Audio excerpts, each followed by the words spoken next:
The Wolf and the Seven Goslings. Once upon a time there lived a goose that had 7 little goslings. These she loved as dearly as a mother can. One day she had to go out to seek food. So she called her young ones to her and said, "Dear children, I am going to get you something to eat. Be good while I am away. And be sure, be very sure, not to open the door. Here in the forest lives a great wolf. He would like to get into our house and eat you up. Look out for him with his rough voice and his great black paws." "Dear mother," said the goslings, "we will do just as you say. Please bring us some fine fat worms." "That I will," said the mother. She cackled goodbye and away she went. The old wolf saw her go. "Ah," he said to himself, "this is my time to dine on goslings." Straight to their home he trotted. He knocked at the door. Tap, tap, tap. "Who is there?" asked the goslings. "It is I, your mother," answered the wolf in his rough voice. "Open the door, my dears." "Ah, no, no!" cried the little goslings. "You are not our mother. Her voice is soft and sweet, not rough like yours. You are the wolf, and we'll open no door for you." Away ran the wolf, but soon he crept back to the door. Again he knocked, and this time he called in a soft voice.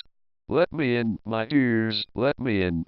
I am your mother, and I have brought you something good to eat." "That is our mother's voice," said the youngest gosling. "Let us open the door."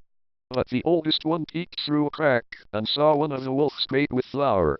Now went the wolf the third time to the goslings. He said in a soft voice, "Open the door, dear children. I am your mother, come home at last. I have something good for each of you." The little goslings each heard the soft voice. Through the crack the boy could just see his white feet. In haste to see what their mother had brought, they opened the door. In came the great wolf. The little goslings ran to hide. One crept under the table, another under the bed. The third hid in the oven, and the fourth in a meal barrel. The fifth got in a box. The sixth crept under a tub, and the seventh jumped in the tall clock. The wolf found 6 and gobbled them up. He went from top to bottom of the house looking for the 7th gosling. But he never thought of looking inside the clock, and there it was. At last he gave up the search. He went out and lay down in the green meadow. Soon he fell fast asleep. Meanwhile the mother goose came home. Alas and alas! What did she see? The house door was wide open. Tables, chairs, and stools were upset.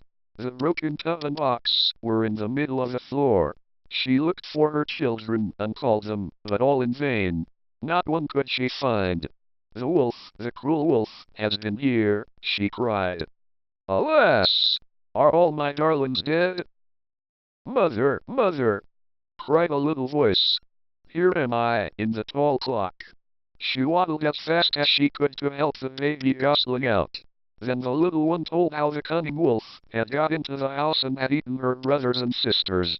How the poor mother wept for her children. "At least, I will see where the cruel wolf has gone," said she. So she followed his tracks across the meadow.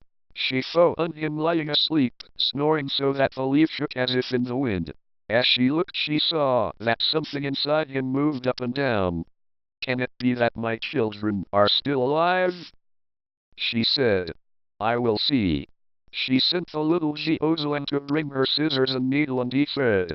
She gave a snip and out came one of the goslings.